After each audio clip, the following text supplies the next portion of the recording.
Nice.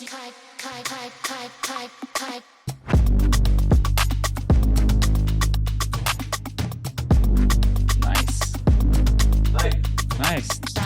T-zer, go. Nice.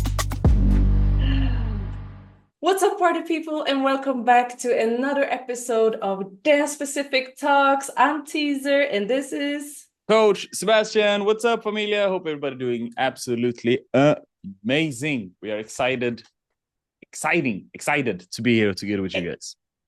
exciting.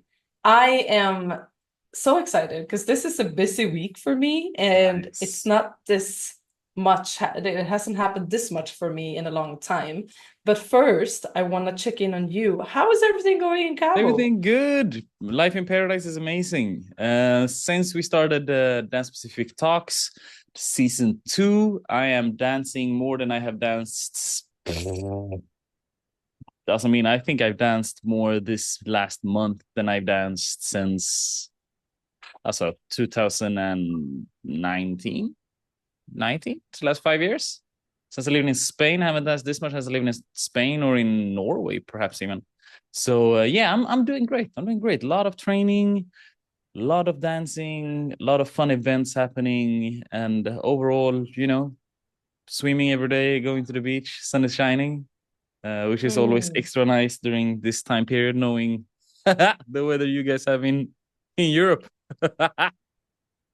So if you don't know Sebastian personally, this is what he does and have done since he moved to a warmer place. He will constantly shame bad weather and people who choose to live in bad weather. You choose And that. so it's a form of love, I would say, after many years of being shamed.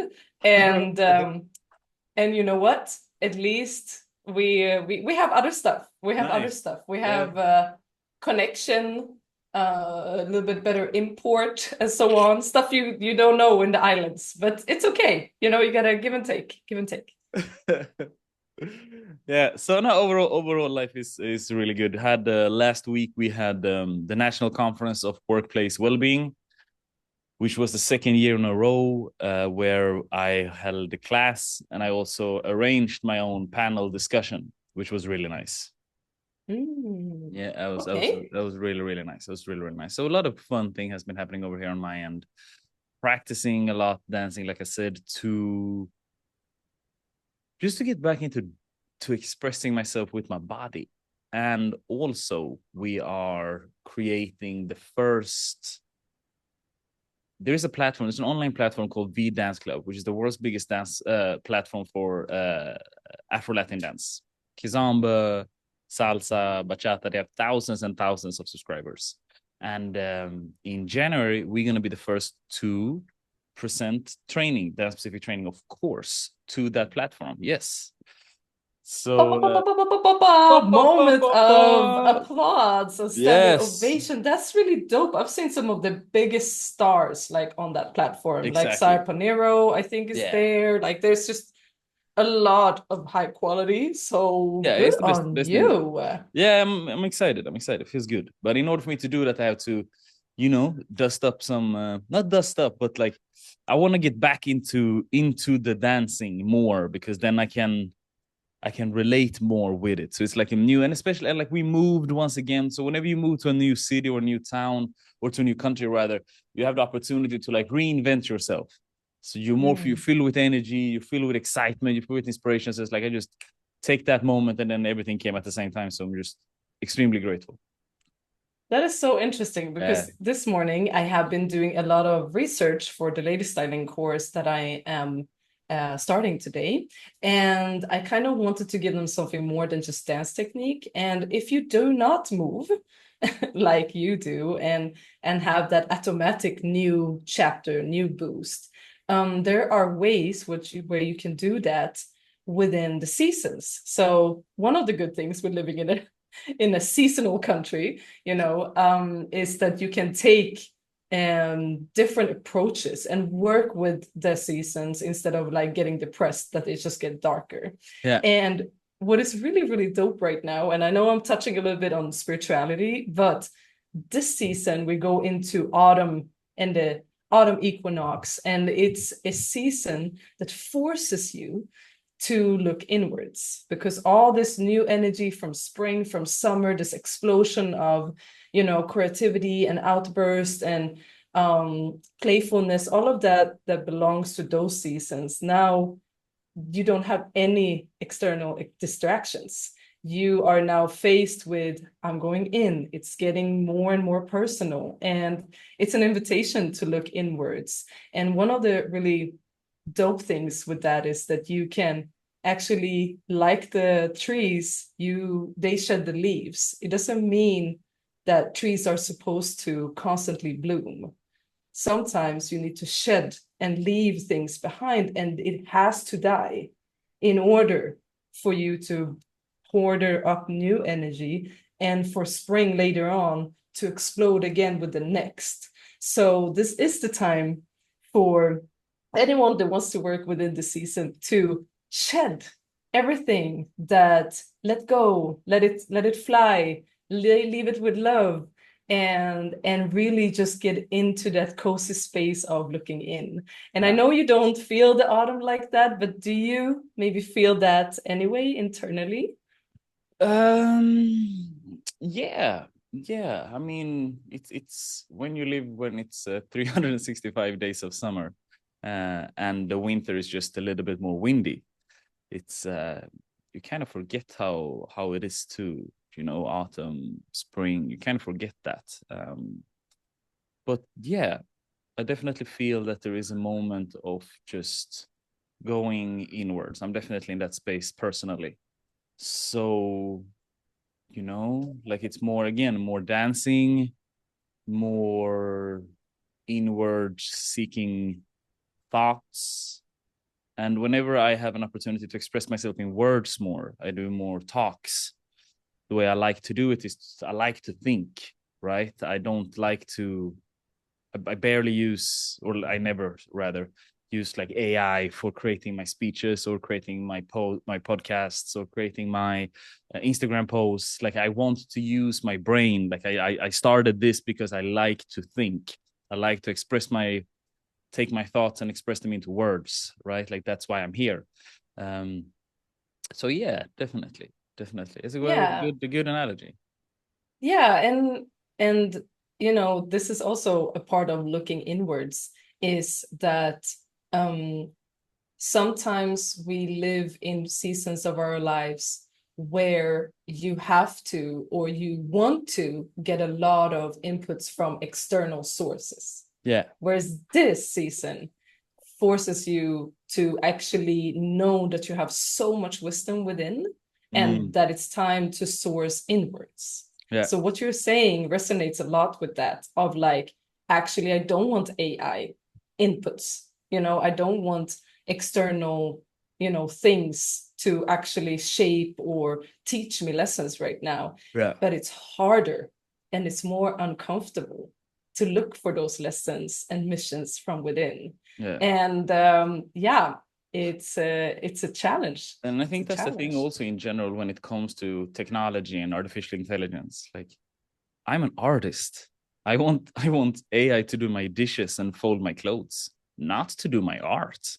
Like that's I want it to do the things I don't want to do so I can do more art.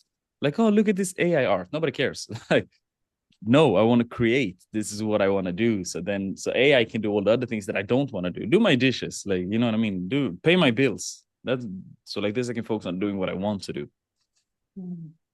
But yeah, so it's been super interesting. But before I run over just the workplace well-being conference and all that stuff, tell us a little bit about your lady styling course.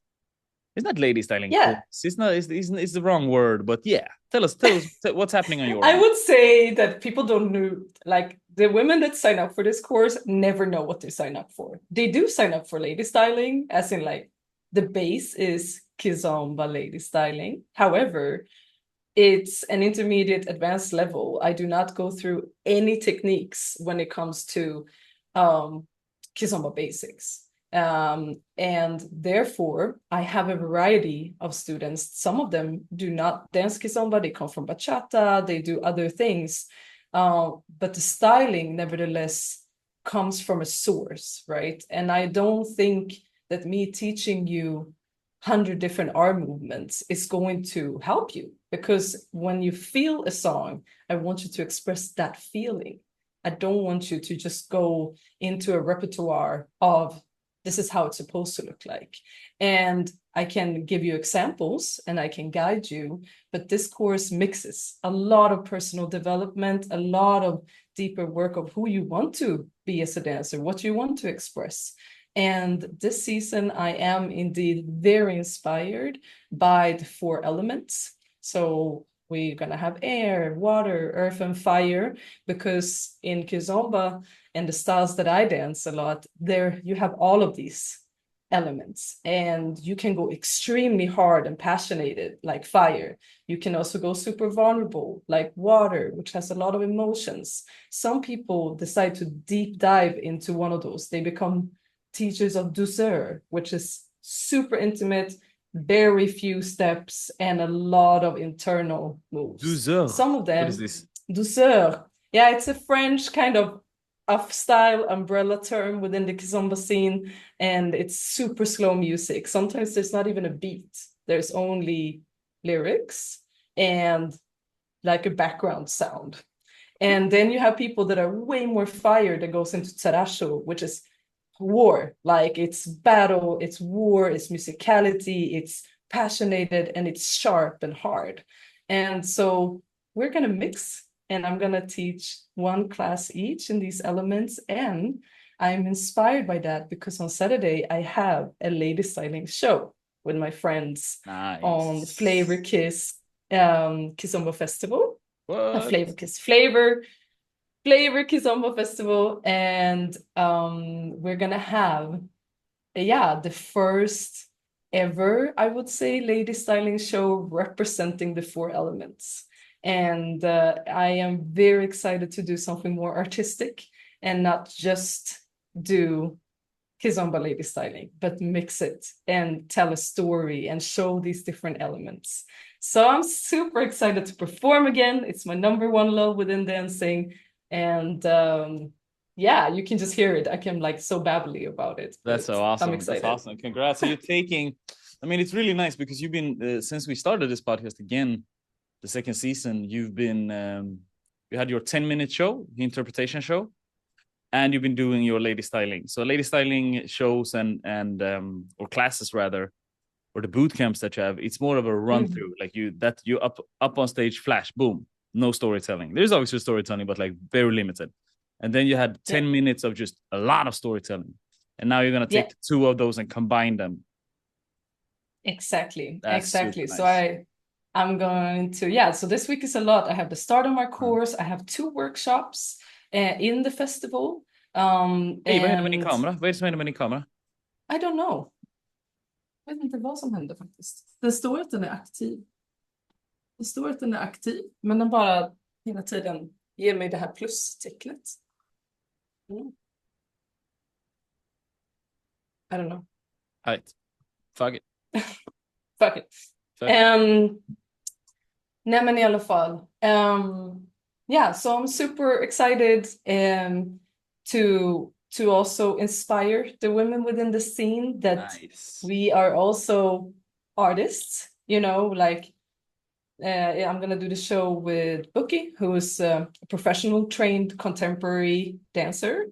And she also used to compete in ballrooms. So she has a very different expression. Yeah, and she's not ugly.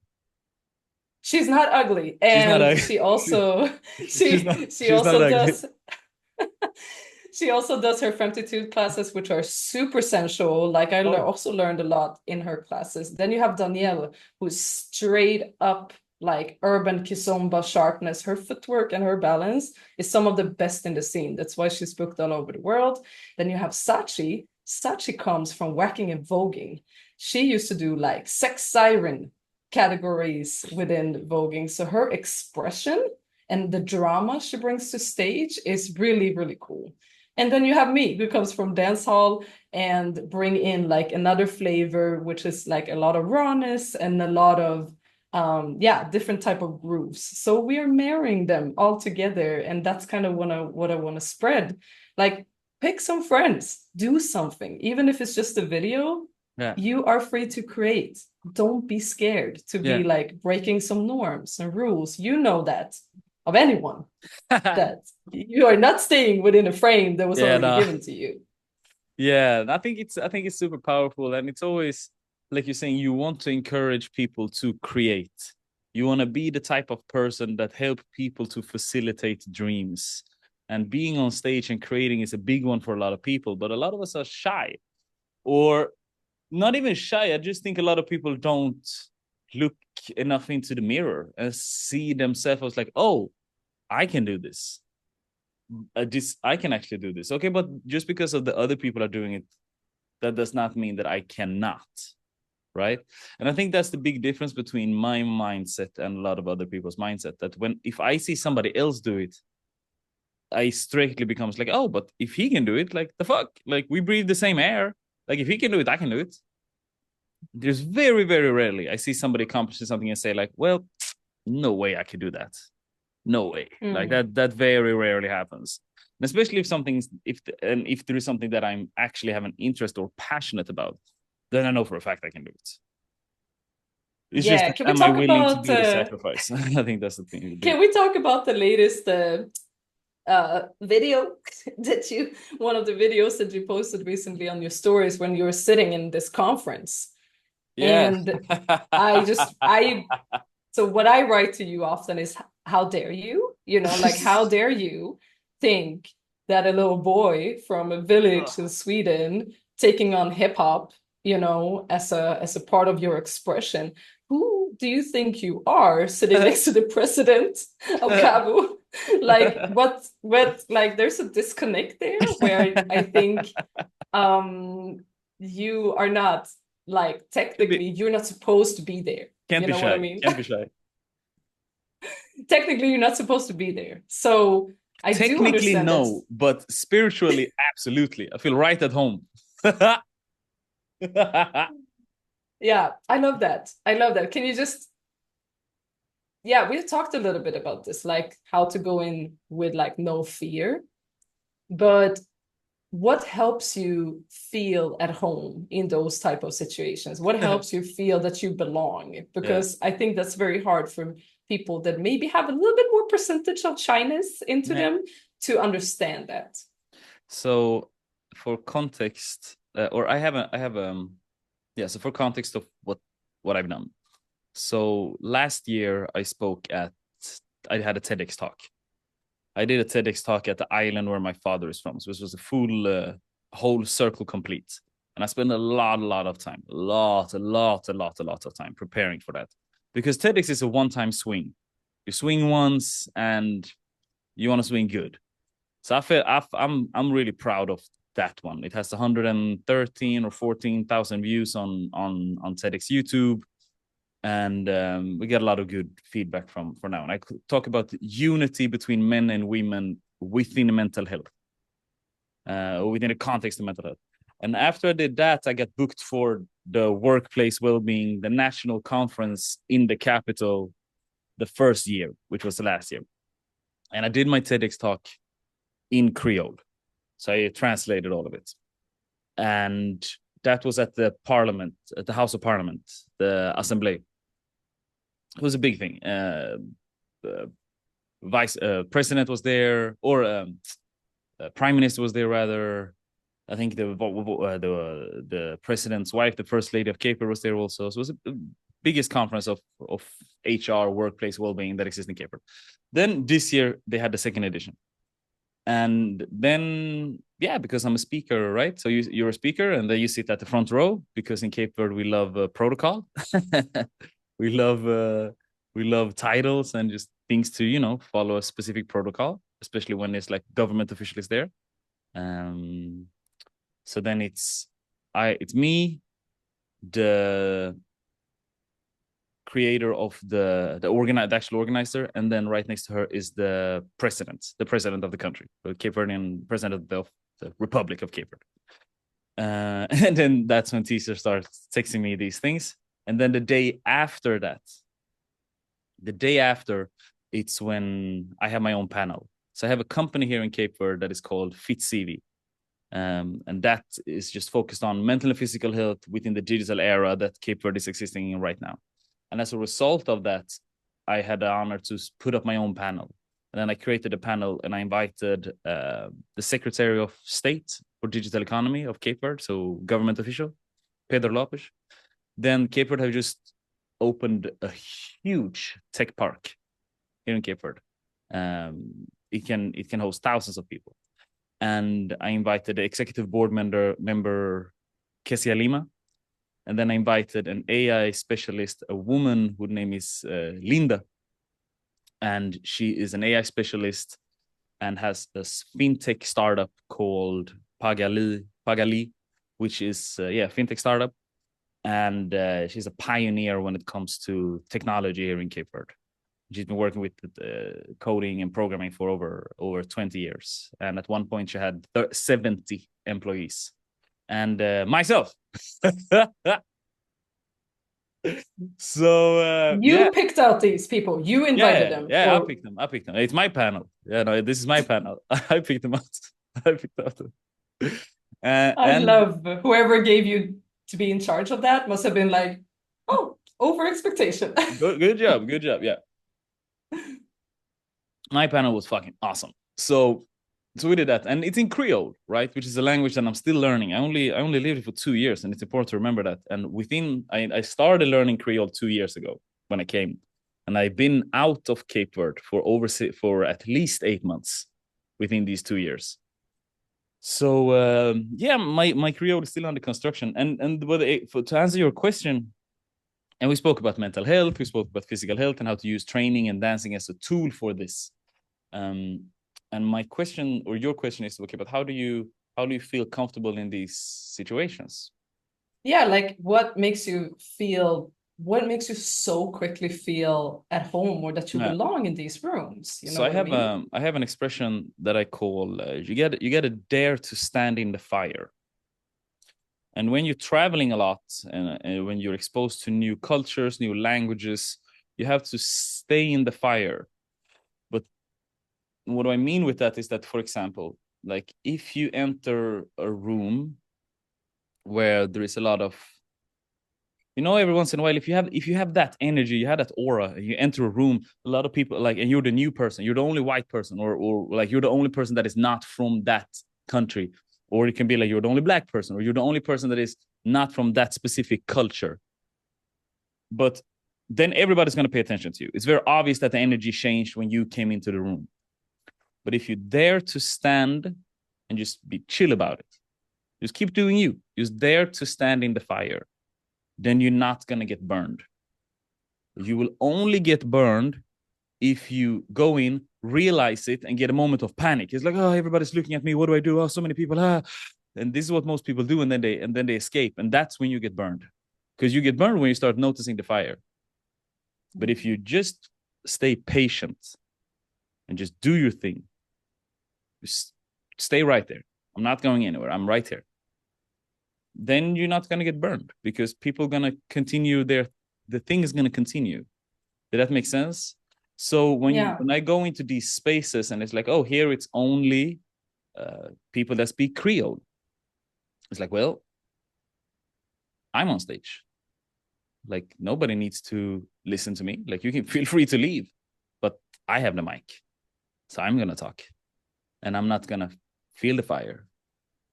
Because there is moments when I'm there and I'm like, oh my God, like this is actually happening, right? Like this is actually happening. What is happening? Like I am talking and the president of the country or the first lady or the prime minister is right in front of me, and I'm talking about mental health. And I'm new here. I'm the only new guy. But if you do those things enough, you will get used to the fire, and then after a while you won't notice it. And I feel that confidence comes with competence. So when you know you're competent in a thing, then you feel good, right? Like, but I'm confident that I can do this because I have competence.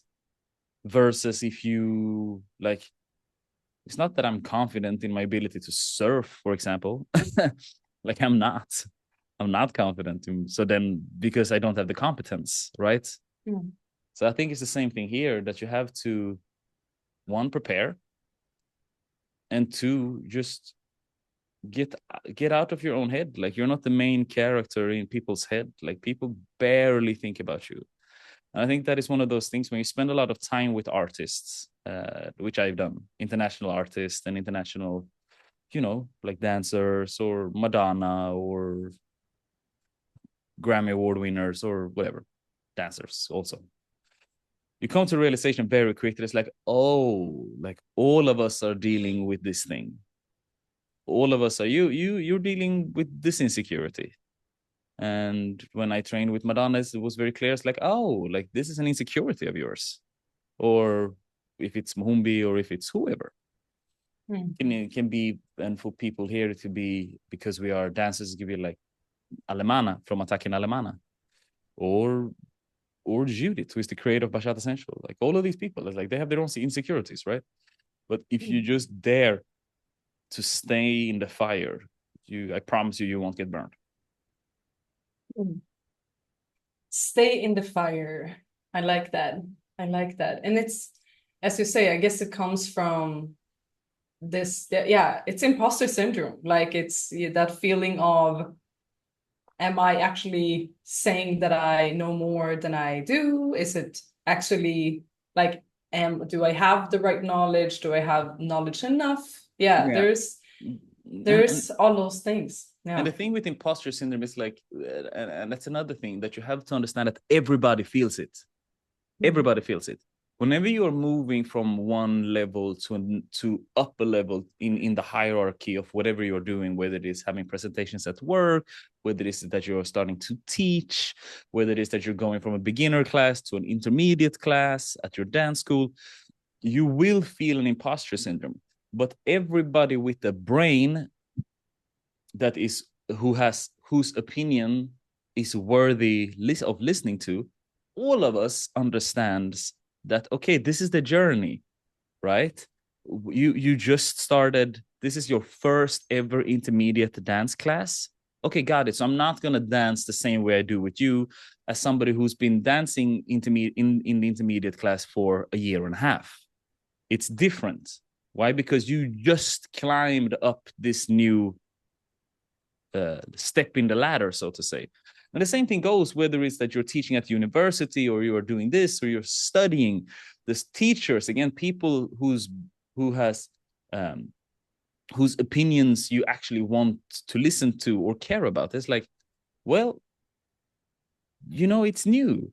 It's new. I listened to one of Cape Verde's most famous artists, like one of the most hyped artists in Cape Verde right now is Nena. Incredible artist. And she had a show she had her first live show where she had a band behind her. And she takes the mic and she says, hey, like, I never had a band before. This is my first time I'm doing a live show with a band. And just automatically you're like, oh, okay, cool. Like, awesome. Like, I still like your music. But I understand then if you're gonna be a little stiffer or a little not on top of your game because you have this is the first time you're performing with a band, it's like, you said it. And because my brain is working, like I can actually control my thought process. It's like, okay, cool. But then like, this is the thing, right? Versus if I don't know, Nelson Freitas goes up on stage and or Judgy goes up on stage and they had 30 years of career. They had 30 years of career and always had live band behind them. It's like, well, it's different. It's different. It doesn't mean that she's a bad artist. It just means that this is something new and she's a human. And then I saw her a couple of years or like 2 years later, like recently here in Santiago, where I live now, with a live band once again, and she rocked it. Why? Because she has 2 years of experience. And then that's that. And then that's that. And then every other person the people that are gonna judge you, the people that you are scared for judging you, trust me, they will judge you, but you don't want them in your life anyway. And that's completely so. Just ignore them. Just ignore them. Yeah, and I always have that feeling of, if somebody is judging you, It is because they're scared of taking that same risk, right? Like Always. everyone you meet is that mirror of yourself, where it's like, okay, but actually, I don't think that, she's doing this technically correct. Well, did you do a video? Like, is that like something you actually don't dare to do? There you Do go. you feel like that mirroring of insecurity, and she shouldn't, how, she or he, why would they have this opportunity and so on? I had to work a lot on not comparing myself. You Of know what I mean? Like course, of you're course. constantly in this comparison element, because as a dancer, we're not only comparing what we know, we're comparing how we look like. The body is the art. And Yeah. so we have not just how well I move and how well I look and how well I perform, or oh, I have to do a demo. Imagine like these dancers who have to do demos all the time. It's a one-shot thing. You Yeah. can't retake it. You have to just work with it. And I mean, I remember when there was this thing in the kizomba scene where there was a guy who did a demo, and he managed to pull his partner down, and she like landed like on his face. And it became this meme, and people were like, yeah, this is why kizomba getting out of hand. But I know he's a hip-hop guy. Like he is, I don't know him personally, but I know he was trying something. He was trying something and it didn't work out. He failed it. It was on camera. People blew up about it, but nobody else have tried to do a one-hand stand while holding your partner. And he just tried something. And his mentor, or like his body, Enna, then posted a video of like, you, when you're failing, just keep going. And then he posted a new video of the guy daring in the next demo to try the same thing and succeeded. And Enna's like message with that was just like, hey man, like if you focus on the failure, if you focus on what didn't go wrong, and if you never dare to like show your face again and all these comments. And I just thought like, oh, okay, there's actually something other here. It's not just about a dance move that went wrong. It's about, hey, oh, is this what we do? We just wait and watch and perfect demos after perfect demos. And then this one time somebody made a mistake, we like, you're just gonna throw shit, and people are destroying his style, and it's disrespectful against the culture, and all of this, just, you know, because we never would try that ourselves. People have the And I don't audacity. know. Yeah, people have the audacity to talk about kizomba culture. When you ever been to Angola? When did you ever? Yes. When did you It's, ever came to Cape Verde or Angola and gave back to us? Ever? yeah. You have the Yeah. audacity to talk about culture. It's interesting. It's interesting, and this is what I Yeah. mean. It's like, but these types of people who take their time to create a meme of somebody trying something new online. This is the type of people you don't want in your life anyway. Like, I Mm. want you to not like me. Leave me. Mm. Disappear, please. Delete me Mm. from your, block me so I can't find you and you can't find me, because this Mm. is the type of energy that I don't want in my life anyway. It's like, Yeah. oh, but Kizomba is getting out of hand, but then don't come. Then Mm. do your own thing. Do your Yeah. own thing where you only play traditional Kizomba. I would love those types of parties.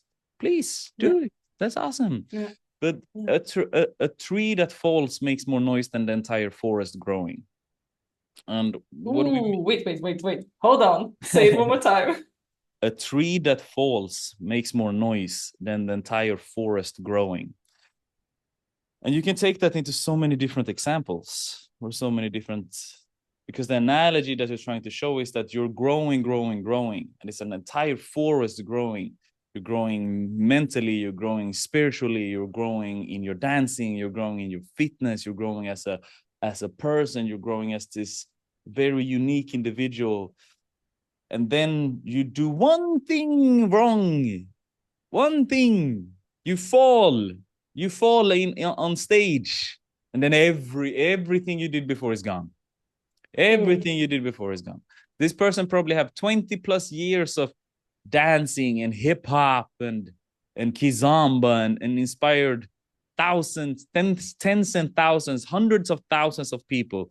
But then one time he tries something that is a little bit too much and he falls. And now everybody's looking at this one person, right?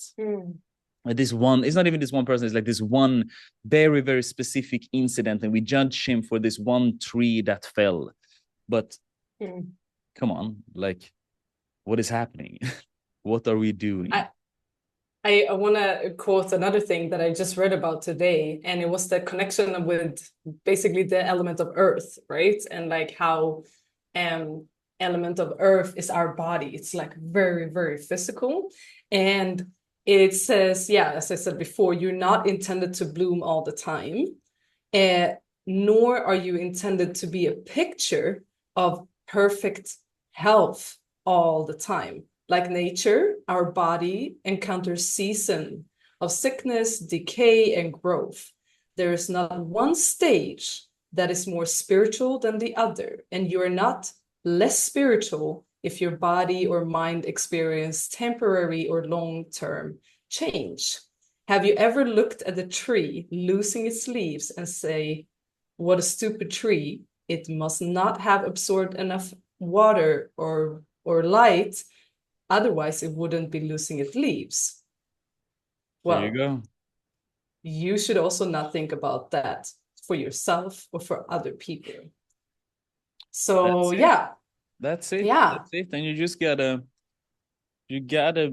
give people that. It's like, oh, that was not his best demo. That's cool. Like, he's probably just not in a space where he or she is growing right now. That's fine. That's fine. Yeah. You got to give that to anything, like even musical artists. Damian Marley, who's one of my favorite artists, he released a song and I'm like, this was something new. Like, I'm not sure if I like it. And then David, my roommate or my housemate, he goes, well, he's trying something new. Like, you should never judge artists for trying something new. Because if you don't like it, you don't listen to that specific song, but keep supporting them. Because if not, they will never re-innovate themselves and they will say the same. And then it will become like a flow rider type thing, and just like he sailed off into whatever happened to him, right? And that is so important. Like, how do you do to dealing with imposter syndrome, right? Like, I mean, think about what we spoke. I said this expression of standing in the fire, and I mean, you as a Swedish white woman coming to a box in the woods or a box in the favela, in the ghettos of Jamaica, and now you're gonna teach or you're gonna take a class, whatever, right? Like, or you're at the party.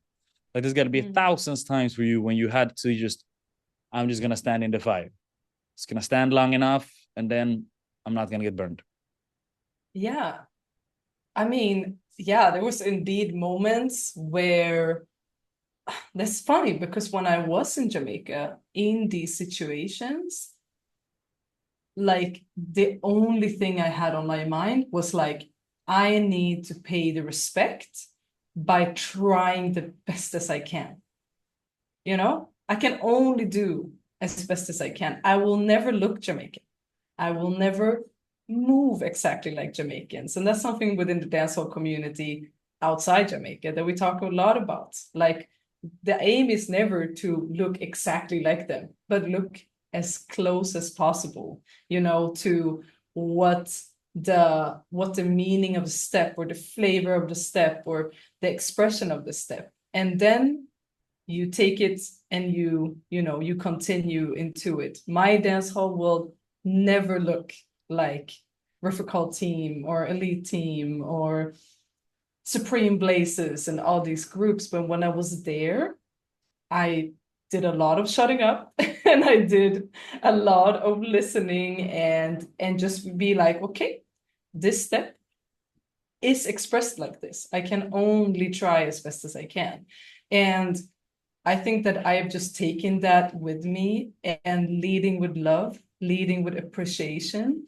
We talk a lot about culture appropriation, but the culture appreciation never gets like the same light in my in my understanding. If you lead with love, and this is like oh my God, we're here to experience life. I just stumbled upon this dance style that I didn't even know I was seeking. And it speaks so much to me. Why? I have no idea. I'm just exploring it, and I'm so fascinated about it, and I respect it, and I want to pay my respect by taking these classes, paying these dancers, and share that knowledge on so that other small little white girls You from know, the village maybe get another way to express themselves that's going to liberate them, and if I lead with that rather than the ego of like, I'm going to take all this knowledge and I'm just going to keep that to myself, or like I'm going to put myself above others of like, I know the correct knowledge of this style that is not mine, and so I feel like I have the right to correct you or to tell you off or to approve you when it's time for you to teach or not teach, then I've taken a role of ego for yeah, me personally. That's how I see it. And so do I pay the same respect to Kizomba? Absolutely. That's why I've learned traditional Kizomba, Semba, and I have not yet been to Angola, but I've taken classes and I have learned a lot of the terminology, and I pay the respect by knowing that I can follow traditionally to what my best ability of perfection is. However, my choice of expression will be urban because it's closer to what I can incorporate with my hip hop background, with my dancehall background. But do I pay the respect?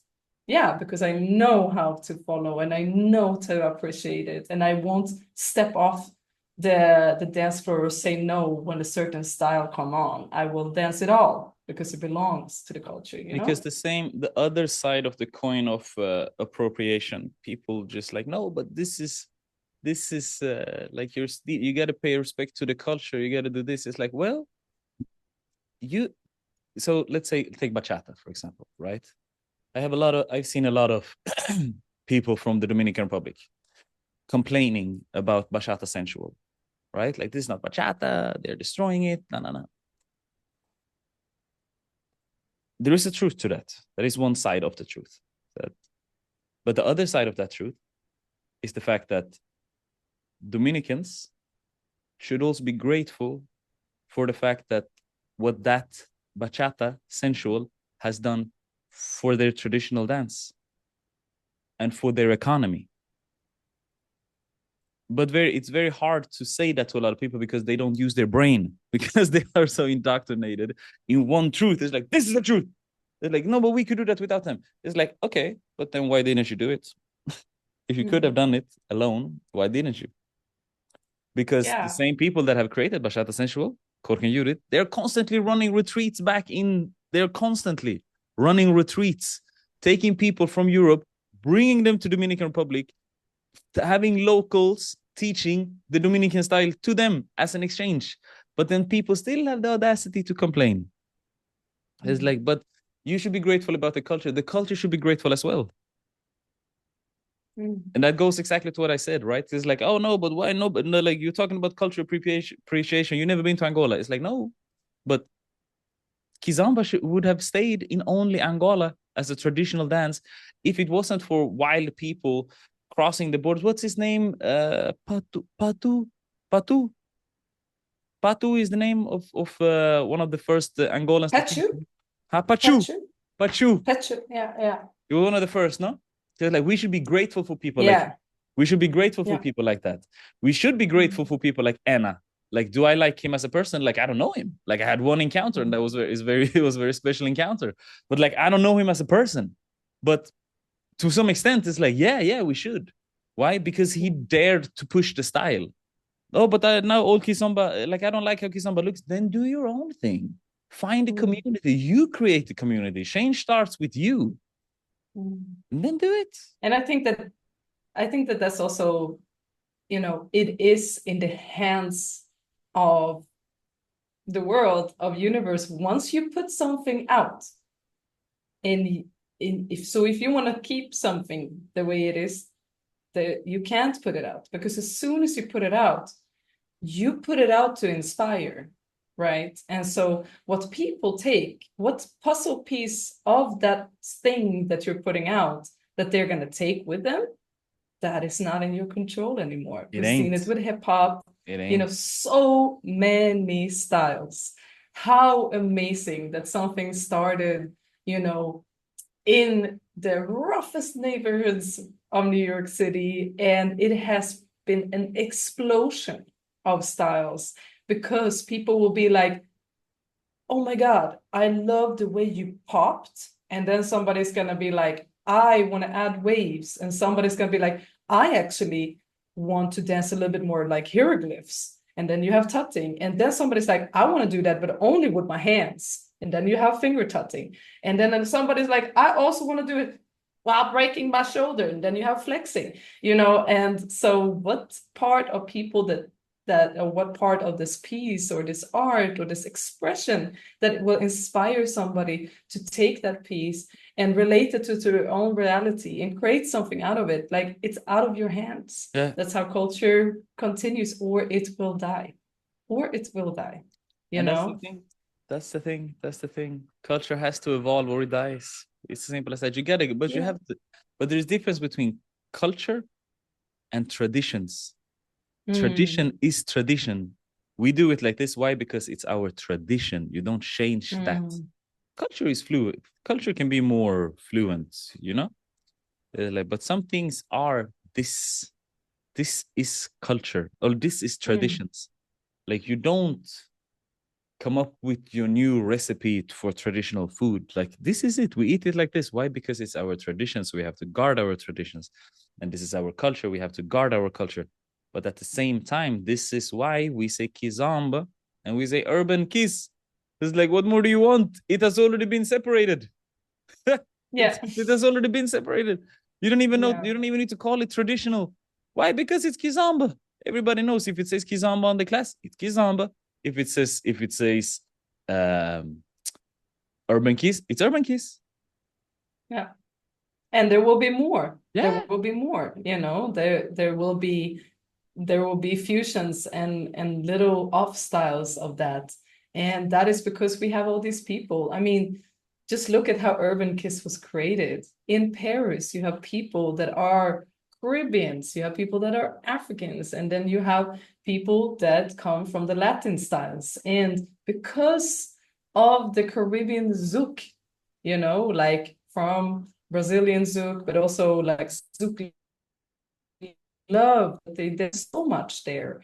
And combine that with people bringing in this African style on this type of music, like ghetto souk music. And then suddenly, because it's danced on other music, it changes. It's like how locking was performed on funk, and then boom came disco funk. And so the beat is faster. So whacking is created because the arms goes faster.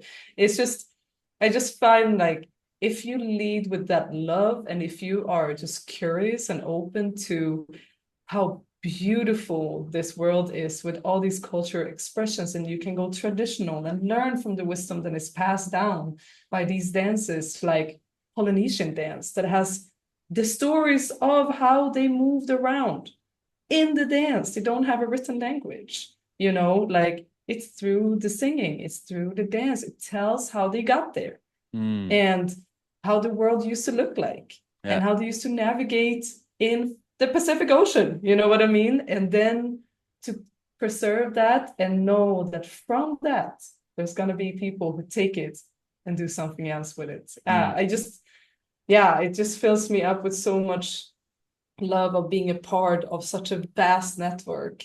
And that's why we also have this podcast, to talk more about dancing and all aspects of dance. Yes. Boom. Is it time? I think it's time. Is it time? I think it's time to move that soul.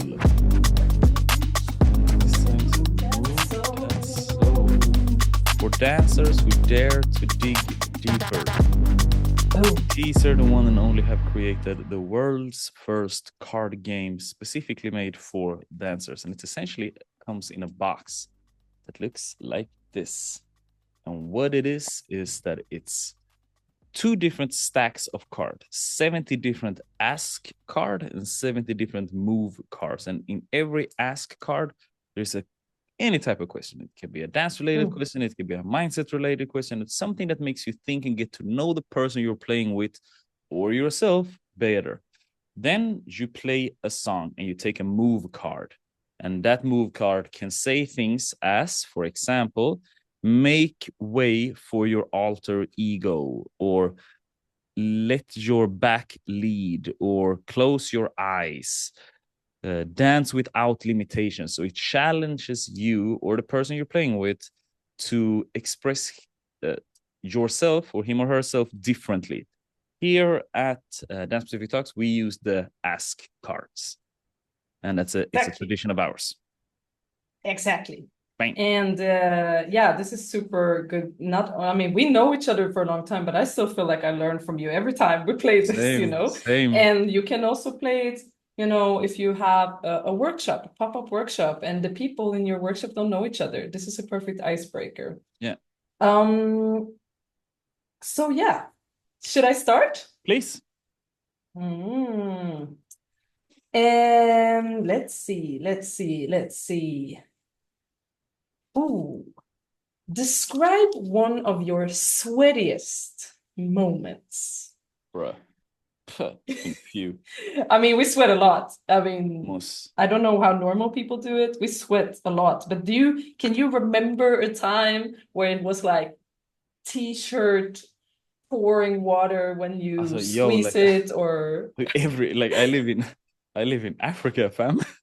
Like I live in Africa where we don't do air conditioning. Like I live on a remote island. Like every workout is this. Every workout. One of my sweatiest moments. So the first thing that came to mind was the carnival in Sweden.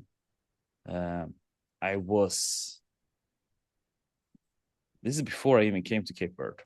Before I even came to Cape Verde, I was part of Cabo Kids, which was the Cape Verdean organization in Gothenburg. I did, however, live in Norway during that time. And I had just done my first knee surgery.